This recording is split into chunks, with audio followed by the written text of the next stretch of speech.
Hello students, I am Dr. Lalita from Hari Science and Maths Academy. We are discussing the chapter Describing Motion Around Us. Describing Motion Around Us में last lecture में हमने discuss किया था graphical representation. Rectilinear motion की graphical representation कैसे करते हैं उसके बारे में हमने 3 तरीके के ग्राफ जो है वो बताए थे.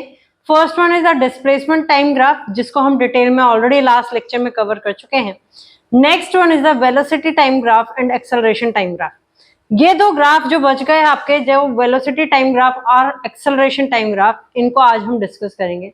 So the very first topic for today is velocity time graph. Velocity time graph जो है वो आपका जैसे displacement time graph nature of motion के बारे में बताता है, उसी तरीके से वेलोसिटी टाइम ग्राफ भी जो है वो नेचर ऑफ मोशन के बारे में बताता है. ठीक है, अब डिफरेंट कॉम्बिनेशंस हैं. अब वेलोसिटी और टाइम की अगर हम बात करते हैं तो इसमें क्या है, टाइम आपकी एक इंडिपेंडेंट क्वांटिटी है जिसको हम रिप्रेजेंट करते हैं एक्स एक्सिस के ऊपर. This is the x axis, this is 0 and here time is represented. ठीक है, इस तरफ क्या होता है, टाइम होता है. वेलोसिटी क्योंकि आपकी डिपेंडेंट क्वांटिटी है तो वो आपकी कौन सी एक्सिस पर आती है, वाई एक्सिस पर आती है. So this is velocity v. अगर मैं फर्स्ट ग्राफ की बात करूं तो फर्स्ट ग्राफ के अंदर वेलोसिटी टाइम ग्राफ में जो आपका ग्राफ है वो कोइंसाइड करता है किसके साथ, एक्स एक्सिस के साथ में. This is coinciding with the x axis. बिल्कुल एग्जैक्टली वही ग्राफ्स हैं जो आपके डिस्प्लेसमेंट टाइम ग्राफ के अंदर थे.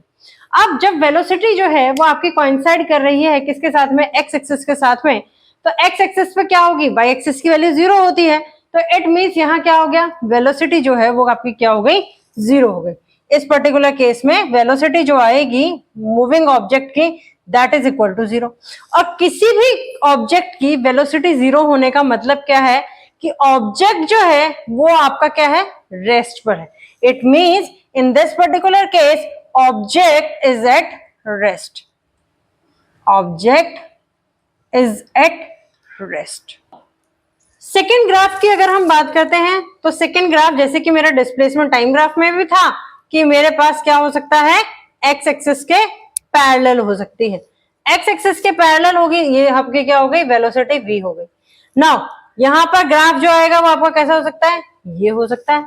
अब वहां पर क्योंकि आपकी वेलोसिटी की वैल्यू 0 थी तो बॉडी क्या हो गई, आपकी रेस्ट पर हो गई.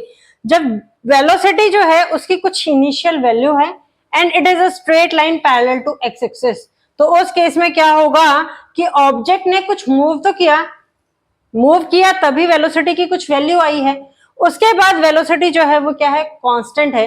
वेलोसिटी कांस्टेंट होने का मतलब क्या है कि object is moving, object is moving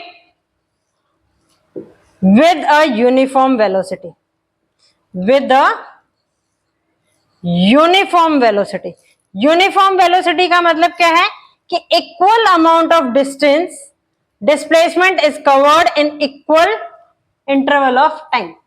ठीक है, तो दैट इज यूनिफॉर्म वेलोसिटी. जब एक्स एक्सिस के पैरेलल वेलोसिटी टाइम ग्राफ में एक्स एक्सिस के पैरेलल आपकी लाइन दी हुई हो तो उस केस में क्या होगा कि ऑब्जेक्ट जो है वो मूव कर रहा है एक यूनिफॉर्म वेलोसिटी के साथ. Now the third graph is जब आपके पास क्या है, ये एक्स एक्सिस है, this is time, this is Y axis, again this is velocity. अब क्या केस हो सकता है कि वेलोसिटी जो है वो आपकी क्या कर रही है, लीनियरली इंक्रीज कर रही है फ्रॉम द 0. मींस ऑब्जेक्ट जो था वो इनिशियली उसकी वेलोसिटी क्या थी, 0 थी. इट मींस उसने रेस्ट से मूव करना स्टार्ट किया. जैसे जैसे टाइम इंक्रीज हो रहा है वैसे वैसे वेलोसिटी जो है वो सेम प्रोपोर्शन में इंक्रीज हो रही है. अब यहां पर क्या है, जो ये ग्राफ फॉर्म हुआ ये मेरा क्या कर रहा है, एक्स एक्सिस के साथ में जो एंगल फॉर्म कर रहा है, ये एंगल जो फॉर्म हो रहा है that is an acute angle. That is an acute angle, positive acute angle है. तो इसका मतलब क्या हुआ कि ऑब्जेक्ट जो है वो मूव कर रहा है with uniform acceleration. Uniform acceleration. अब एक्सेलरेशन टर्म कहां से आ गई, एक्सेलरेशन क्या होता है, rate of change of velocity, यही होता है. तो rate of change of velocity यानी कि a vector is equal to b vector divided by t। अगर ये वैल्यू जो है ये मेरी क्या हो रही है, सेम प्रोपोर्शन में इंक्रीज हो रही है, तो इट मींस यूनिफॉर्म वेलोसिटी के साथ ऑब्जेक्ट जो है वो मूव कर रहा है। और एक्सेलरेशन का जो मैग्नीट्यूड आएगा वो कैसे आएगा, जो इस लाइन का स्लोप होगा that is the magnitude of the acceleration. So you can write it as magnitude of acceleration is equal to slope of the graph, slope of the graph. अब हमेशा ऐसा तो जरूरी नहीं है कि आपकी बॉडी जो है वो रेस्ट से मूव करना स्टार्ट करे, आपकी बॉडी की कुछ इनिशियल वेलोसिटी भी हो सकती है ना। नेक्स्ट ग्राफ की बात करें तो नेक्स्ट ग्राफ में क्या है, अब कुछ पॉजिटिव वाई इंटरसेप्ट है। ग्राफ जो है वो जीरो से स्टार्ट ना होकर के वो कहां से स्टार्ट हो रहा है, कुछ वैल्यू से स्टार्ट हो रहा है। तो इट मींस यहां पर इनिशियल वेलोसिटी u की वैल्यू जो है वो किसके इक्वल नहीं है, जीरो के इक्वल नहीं है।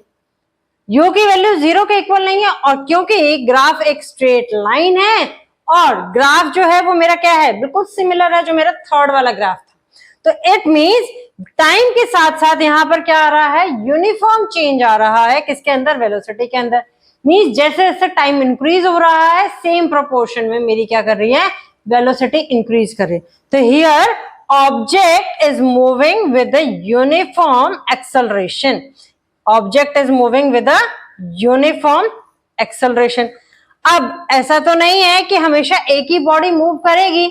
मान लो मुझे दो बॉडीज का कंपैरिजन करना है, दो बॉडीज का अगर मैं कंपैरिजन करूंगी तो मेरे पास ग्राफ जो है वो किस तरीके का हो सकता है, this is velocity v on the Y axis. मान लिया ये एक बॉडी है जो p पॉइंट से मूव, इस पॉइंट से मूव करना स्टार्ट किया और बॉडी नेम है p, ठीक है। अब मेरे को मान लो एक और बॉडी है जो है q और जिसका ग्राफ है दिस। अब एक चीज देखो, इसमें दो चीजें हैं कैलकुलेट करने वाली। पॉजिटिव इंटरसेप्ट जो इनिशियल वेलोसिटी है, अगर मैं UP की बात करूं और UQ की बात करूं, UP और UQ क्या है, initial velocity of P object and initial velocity of Q object. Initial velocity जो है वो P ऑब्जेक्ट की कम है as compare to initial velocity of Q। P की वेलोसिटी क्या है, कम है as comparison to Q। But ये तो मेरी बात है इनिशियल वेलोसिटी की, लेकिन जब मैं एक्सेलरेशन की बात करती हूं तो मुझे क्या करना पड़ेगा, मैग्नीट्यूड ऑफ एक्सेलरेशन के लिए मैं slope of the line calculate करती हूं। स्लोप ऑफ द लाइन अगर आप कैलकुलेट करोगे तो P जो ऑब्जेक्ट है उसका स्लोप जो है वो क्या है, ज्यादा है एज कंपेयर टू जो आपकी Q ऑब्जेक्ट है उस लाइन के स्लोप के। तो इट मींस क्या हुआ, acceleration of P is greater than acceleration of Q, but no doubt in that कि both the objects P and Q, both objects are moving with an uniform acceleration, both are moving with a uniform acceleration। अब हमेशा ये तो नहीं हो सकता कि आपका ऑब्जेक्ट जो है वो यूनिफॉर्म एक्सेलरेशन के साथ ही मूव करे, वो नॉन यूनिफॉर्म एक्सेलरेशन के साथ भी मूव कर सकता है, ठीक है। तो उस केस में ग्राफ जो है वो आपका कैसा चेंज हो जाता है, वहां पर ग्राफ स्ट्रेट लाइन नहीं आता। स्ट्रेट लाइन ऑफ ग्राफ का मतलब यही है कि ऑब्जेक्ट जो है वो एक यूनिफॉर्म वेलोसिटी के साथ मूव कर रहा है, वाइल जो कर्व लाइन है वो मेरी इंडिकेट करती है कि ऑब्जेक्ट जो है वो मेरा मूव कर रहा है नॉन यूनिफॉर्म वेलोसिटी के साथ। नॉन यूनिफॉर्म वेलोसिटी, ये ग्राफ जो है ये कहां से, जीरो से स्टार्ट हो रहा है, ठीक है। This graph is starting from zero, this is the another type of graph. अब यहां पर देखो तो ग्राफ क्या है, स्ट्रेट लाइन तो नहीं है। जब ग्राफ स्ट्रेट लाइन नहीं है तो it means object uniform velocity के साथ तो मूव नहीं कर रहा। अब ये ग्राफ ओरिजिन से स्टार्ट हो रहा है तो इनिशियल वेलोसिटी यानी कि u जो है वो क्या हो गई, जीरो हो गई। इनिशियल वेलोसिटी क्या हो गई, जीरो हो गई। ग्राफ स्ट्रेट लाइन नहीं है तो इट मींस यूनिफॉर्म वेलोसिटी नहीं है। यूनिफॉर्म वेलोसिटी नहीं है तो इट मींस इसकी क्या हो गई, एक वेरिएबल वेलोसिटी हो गई। वेरिएबल वेलोसिटी का मतलब है कहीं तो टाइम के साथ उसमें इंक्रीमेंट ज्यादा है और कहीं उसकी इंक्रीमेंट वेलोसिटी जो है वो क्या हो रही है, डिक्रीज हो रही है। वेलोसिटी इंक्रीज और डिक्रीज कैसे हो सकती है, आपकी डायरेक्शन चेंज हो गई तो भी आपकी वेलोसिटी चेंज हो जाती है। ठीक है, मान लो रास्ते में कोई व्हीकल आ गया और उसने ब्रेक लगा दिया, आप उसके पीछे हो तो आपकी वेलोसिटी डिक्रीज हो जाती है। तो उस केस में आपकी क्या आती है, वेरिएबल वेलोसिटीज आती है। नाउ अगर मुझे 2 पॉइंट पर कैलकुलेट करनी है वैल्यूज, एक पॉइंट है ये, दिस इज पॉइंट P, और ये पॉइंट मैं मान लेती हूं ये है Q। ठीक है, अब मुझे दोनों पॉइंट पर वेलोसिटी कैलकुलेट करनी है, तो सेम वही मेथड है जो डिस्प्लेसमेंट टाइम ग्राफ में था। मैं P पॉइंट को टच करते हुए एक लाइन ड्रॉ करूंगी, this is the line. Similarly मैं Q पॉइंट को टच करते हुए भी एक लाइन ड्रॉ करूंगी, दिस इज द लाइन। ये मेरी क्या आ गई, लाइन आ गई। अब फिर से वही मैं ट्रायंगल फॉर्म करूंगी, ट्रायंगल फॉर्म करेंगे तो ये मेरा आ गया, दिस इज द ट्रायंगल। इधर मैं ट्रायंगल ड्रॉ करूंगी तो ये मेरा ये ट्रायंगल आ गया। ठीक है, इस ट्रायंगल को नाम मैं दे देती हूं, दिस इज ABC, और ये ट्रायंगल जो है ये है मेरा DEF। अब मुझे एक्सेलरेशन निकालना है P पॉइंट पर, तो मेरे पास क्या आएगी value, FE divided by DE। Acceleration निकालना है मुझे Q पॉइंट पर, तो मेरी वैल्यू क्या आएगी, BC divided by AB।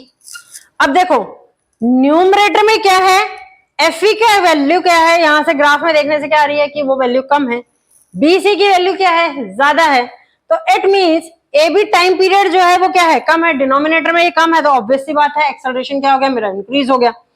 DE की वैल्यू ज्यादा है तो एक्सेलरेशन मेरा क्या हो गया, डिक्रीज हो गया। It means acceleration at P point is less than acceleration at Q point। ठीक है, जब एक्सेलरेशन जो है वो मेरा P पॉइंट पर ज्यादा है, कम है, और Q पॉइंट पर ज्यादा है, तो इनिशियली उसका एक्सेलरेशन क्या था, कम था, और फिर धीरे धीरे उसका एक्सेलरेशन जो है वो क्या कर रहा है, इंक्रीज कर रहा है। इसका मतलब क्या है कि एक्सेलरेशन जो है that is increasing acceleration, that is increasing acceleration, क्योंकि Q पॉइंट का एक्सेलरेशन ज्यादा है as compare to P point. एक चीज और है, इस वेरिएबल वेलोसिटी को मैं नॉन यूनिफॉर्म वेलोसिटी भी बोल सकती हूँ, वेरिएबल वेलोसिटी को नॉन यूनिफॉर्म वेलोसिटी भी बोला जा सकता है। ठीक है, this is few more graphs. Now talking about the next graph. Next graph की बात करें तो नेक्स्ट ग्राफ मेरा कैसा हो सकता है, जरूरी नहीं है कि हमेशा मेरी वेलोसिटी इंक्रीज ही करे, इस तरीके का भी हो सकता है। जब इस तरीके का ग्राफ है और मुझे फिर से अगेन 2 पॉइंट्स पर कैलकुलेट करनी है, P पॉइंट है जहां मुझे एक्सेलरेशन कैलकुलेट करना है, और ये Q पॉइंट है जहां मुझे एक्सेलरेशन कैलकुलेट करना है। तो P पॉइंट पर मुझे एक्सेलरेशन कैलकुलेट करना है, तो मैं क्या करूंगी, इस ग्राफ पे यहां पे क्या करूंगी, एक टेंजेंट ड्रॉ करूंगी। मैंने यहां पर एक टेंजेंट ड्रॉ कर दिया। Q पॉइंट पर कैलकुलेट करना है तो मैंने Q पॉइंट पर एक टेंजेंट ड्रॉ कर दिया। अब दोनों टेंजेंट की अगर आप स्लोप देखोगे तो Q पॉइंट का जो टेंजेंट है उसका स्लोप क्या है, कम है as comparison to P point tangent. तो इसका मतलब क्या हुआ कि एक्सेलरेशन जो है वो Q पॉइंट पर कम है as compare to acceleration at P point. दोनों में डिफरेंस है। देखो वो वाला ग्राफ है उसमें क्या था, Q पॉइंट पर एक्सेलरेशन ज्यादा था और P पॉइंट पर कम था। यहां पर क्या है, आपका Q पॉइंट पर एक्सेलरेशन कम है और P पॉइंट पर ज्यादा है। अगर इस ग्राफ की भी मैं बात करती हूं तो इनिशियल वेलोसिटी U जो है वो क्या हो गई, 0 है। अब 0 है और ग्राफ एक स्ट्रेट लाइन नहीं है और एक कर्व लाइन है, therefore again here it is a variable velocity.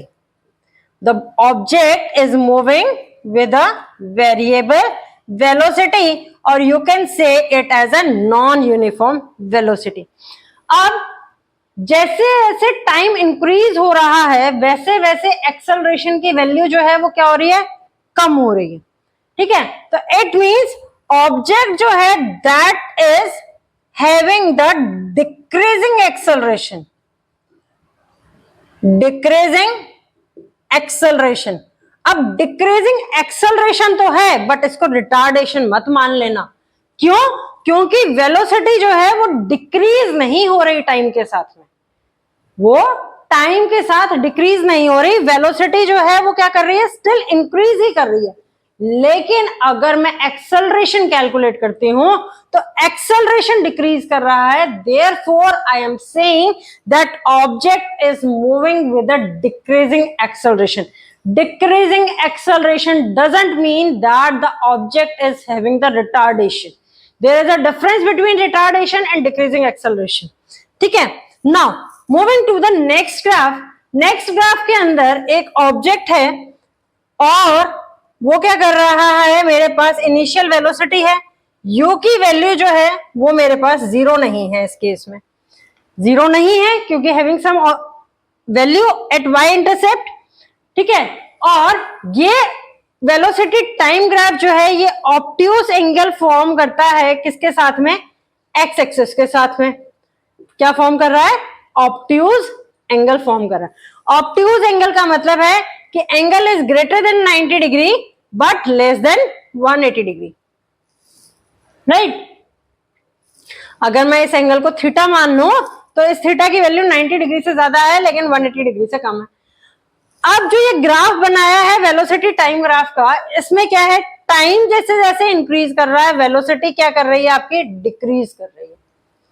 ठीक है, और ग्राफ क्या है, एक स्ट्रेट लाइन है, तो it means the object is having the uniform velocity.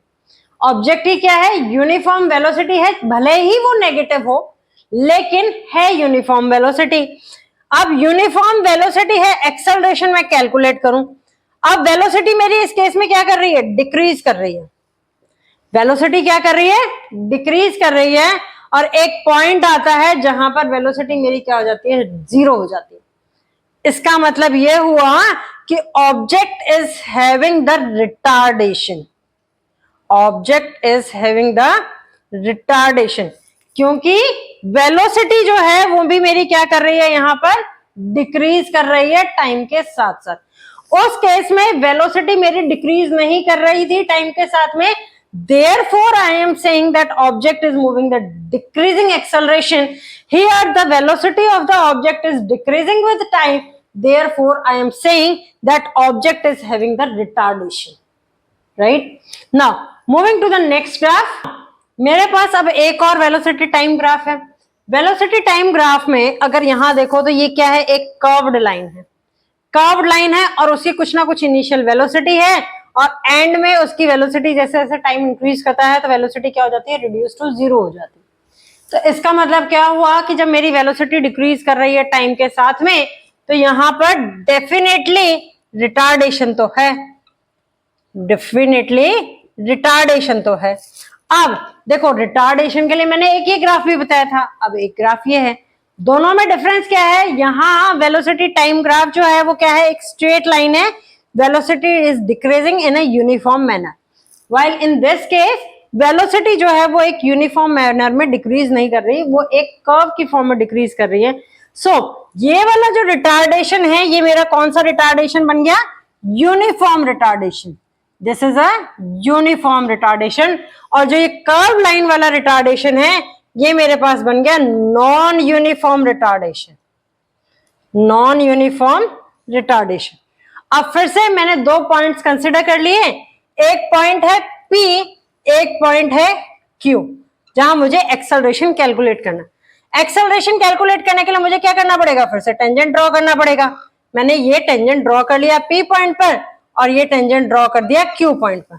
अब देखो P पॉइंट के टेंजेंट का स्लोप जो है वो क्या है, ज्यादा है as compare to Q point का जो टेंजेंट है, तो इसका मतलब ए पी की वैल्यू जो है वो ज्यादा है as compare to a Q, यही चीज आएगी, ए पी की वैल्यू जो है वो क्या है, ज्यादा है as compare to a Q. इसका मतलब क्या हुआ कि एक्सेलरेशन जो है वो क्या कर रहा है, धीरे धीरे डिक्रीज कर रहा है। ठीक है, तो यहां पर जो रिटार्डेशन है वो क्या है, decreasing retardation, non uniform but decreasing retardation, क्योंकि एक्सेलरेशन जो है वो विद टाइम जो है वो क्या करता जा रहा है, डिक्रीज करता जा रहा है।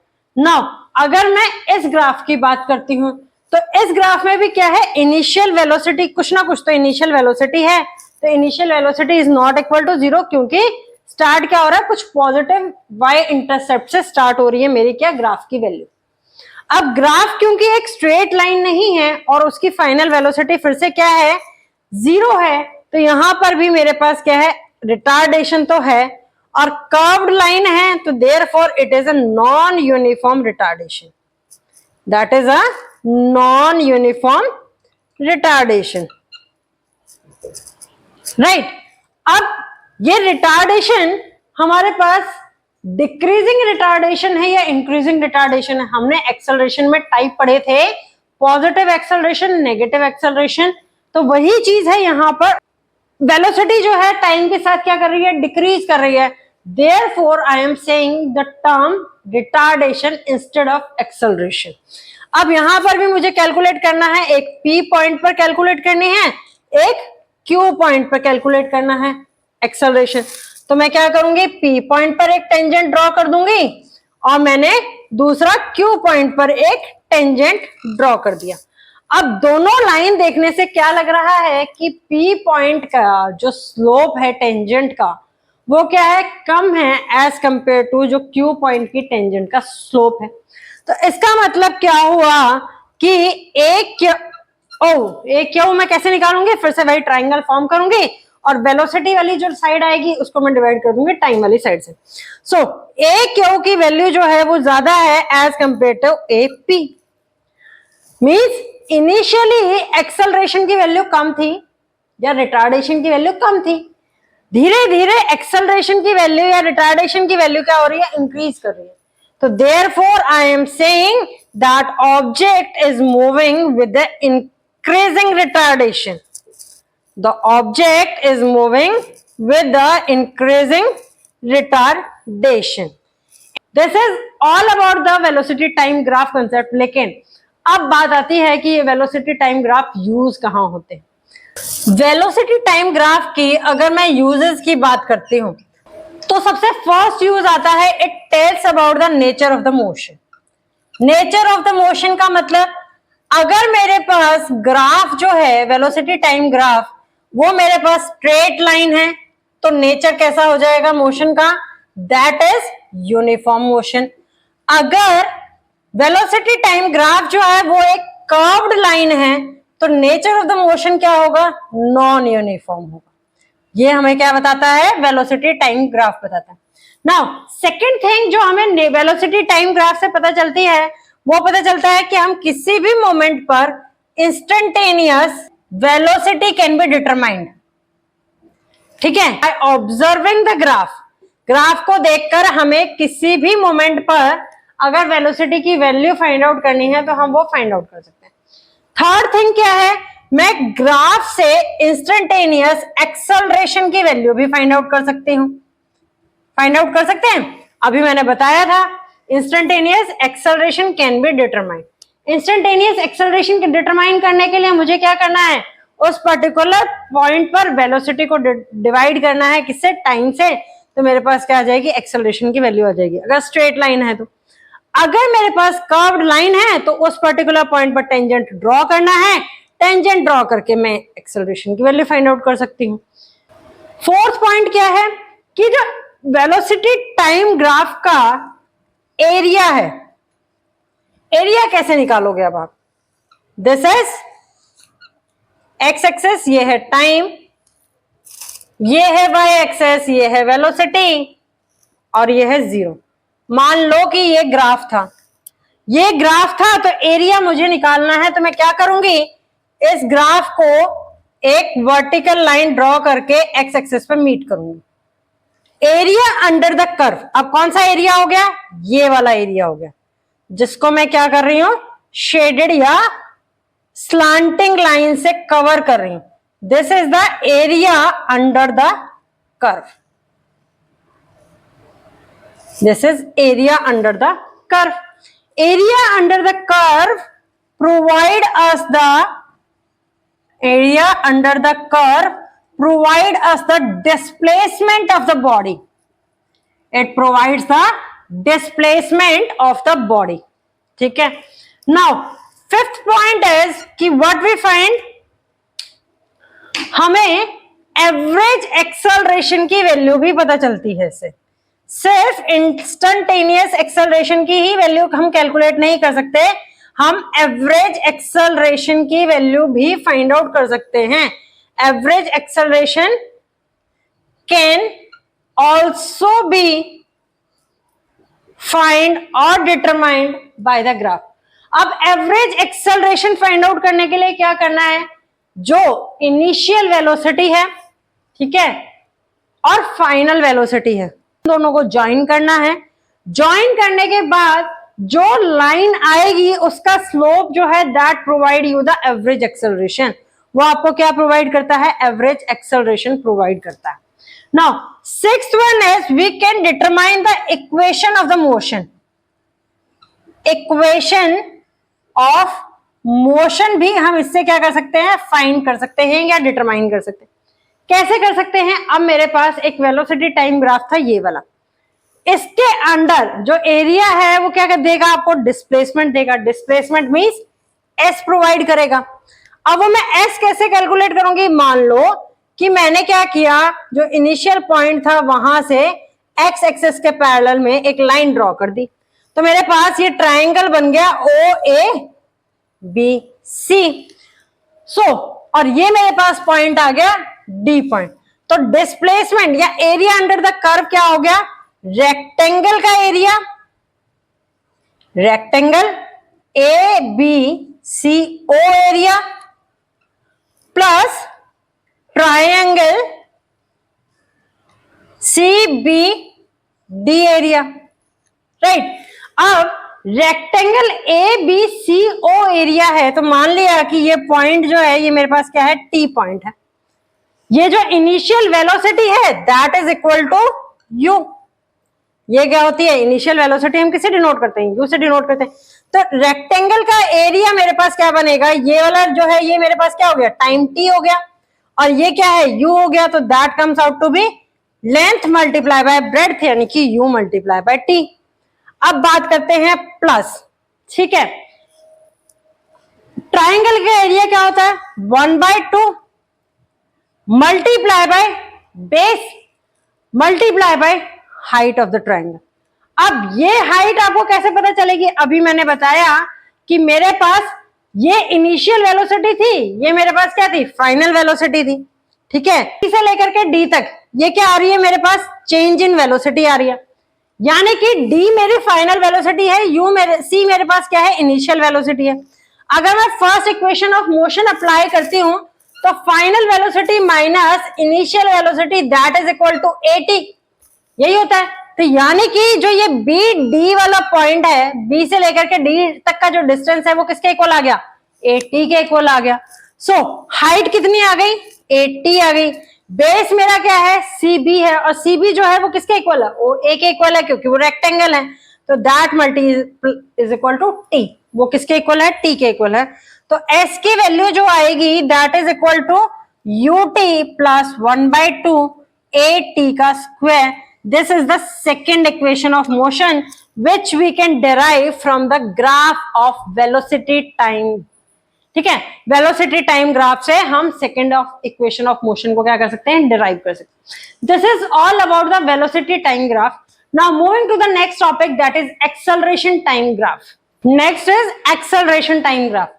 एक्सेलरेशन टाइम ग्राफ के अंदर मैंने जैसे फर्स्ट प्रीवियस लेक्चर में भी बताया था, टाइम जो है मेरे पास वो इंडिपेंडेंट क्वांटिटी है, देयरफॉर मैं उसको रिप्रेजेंट करती हूँ एक्स एक्सिस के ऊपर।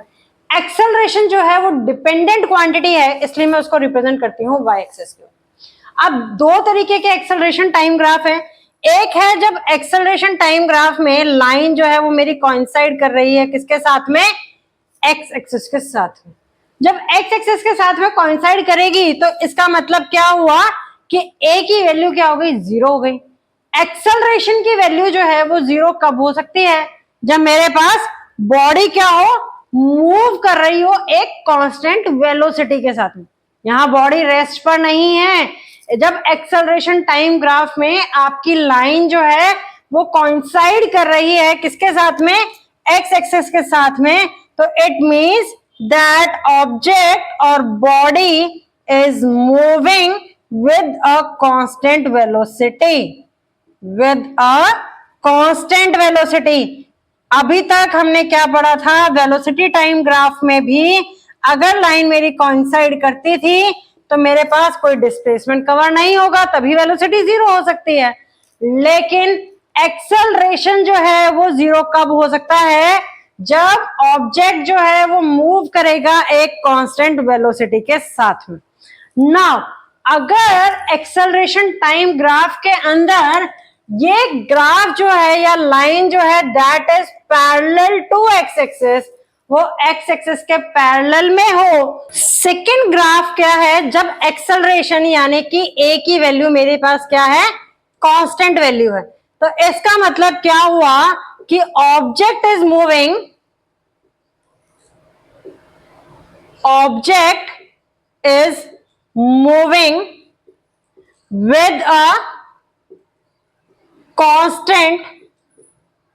with a constant acceleration, क्योंकि a की वैल्यू जो आ रही है वो क्या आ रही है, कांस्टेंट आ रही है। therefore you can say that this is the graph which represents the constant acceleration, उसकी वैल्यू चेंज नहीं हो रही। अब बात करते हैं कि एक्सेलरेशन टाइम ग्राफ को हम यूज कहां करते हैं। सबसे पहला क्या यूज है कि हम किसी भी मोमेंट पर एक्सेलरेशन की वैल्यू जो है वो फाइंड आउट कर सकते हैं, और you can say at any instant of time you can find the value of the acceleration, therefore instantaneous acceleration is calculated. अब जैसे कि ग्राफ वेलोसिटी टाइम ग्राफ का एरिया जो था वो आपका क्या प्रोवाइड करता है, डिस्प्लेसमेंट प्रोवाइड करता है। सिमिलरली जो एक्सेलरेशन टाइम ग्राफ का जो एरिया है, एक्सेलरेशन टाइम ग्राफ का जो एरिया है वो आपको क्या प्रोवाइड करेगा, मैग्नीट्यूड ऑफ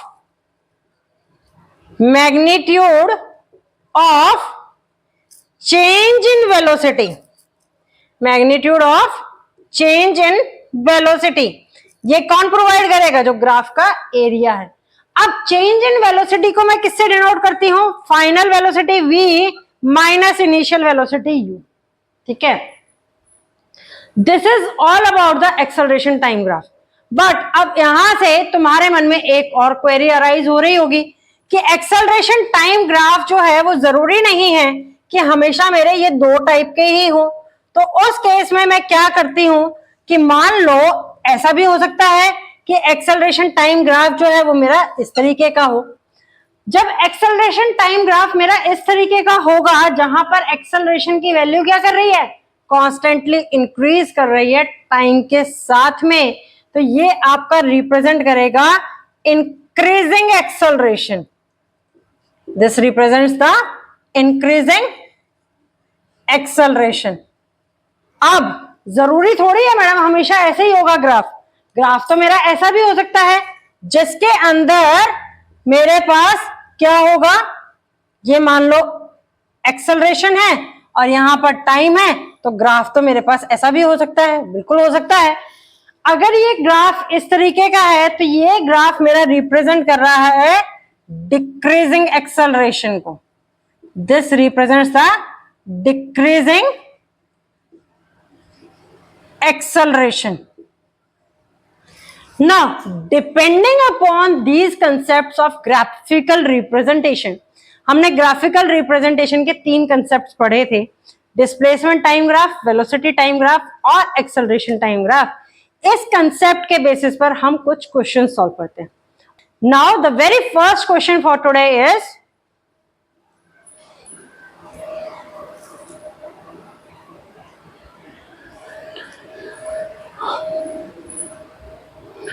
अब हम फर्स्ट क्वेश्चन की बात करें तो फर्स्ट क्वेश्चन में क्या दे रखा है, ग्राफ दे रखा है। सबसे पहले तो मुझे किसका, वेलोसिटी टाइम ग्राफ का, ठीक है। और क्वेश्चन का फर्स्ट पार्ट क्या कहता है, find the D acceleration of the body in the region BC। BC कौन सा रीजन है, ये वाला रीजन है। इस टाइम पे मुझे क्या वैल्यू फाइंड आउट करनी है, डी एक्सेलरेशन की वैल्यू फाइंड आउट करनी है। सो डी एक्सेलरेशन बेसिकली क्या होता है, एक टाइप का एक्सेलरेशन ही होता है। सो अगर मैं एक्सेलरेशन की इक्वेशन देखूं या इक्वेशन ऑफ मोशन देखूं तो मेरे पास क्या होती है, v is equal to U plus AT। Second equation is s is equal to UT plus 1/2 AT का square. Third equation is v square is equal to u square minus 2as। अब इन दोनों इक्वेशन में तो मुझे क्या चाहिए, displacement की value चाहिए, जो मुझे नहीं पता, तो मैं ये दोनों इक्वेशन तो यूज नहीं कर सकती। अब मैं फाइंड आउट करती हूँ इस इक्वेशन ऑफ मोशन से, यहां से मेरे पास a की वैल्यू क्या आती है, that is v minus you divided by t। अब इनिशियल वेलोसिटी b पॉइंट पर कितनी है, 10 है। सो u की वैल्यू मेरे पास कितनी दी हुई है, u की वैल्यू दी हुई है मेरे को 10 है। v की वेलोसिटी कितनी दी हुई है, 5 दी हुई है v की, यानी कि फाइनल वेलोसिटी मेरे को कितनी दे रखी है, 5 दे रखी है।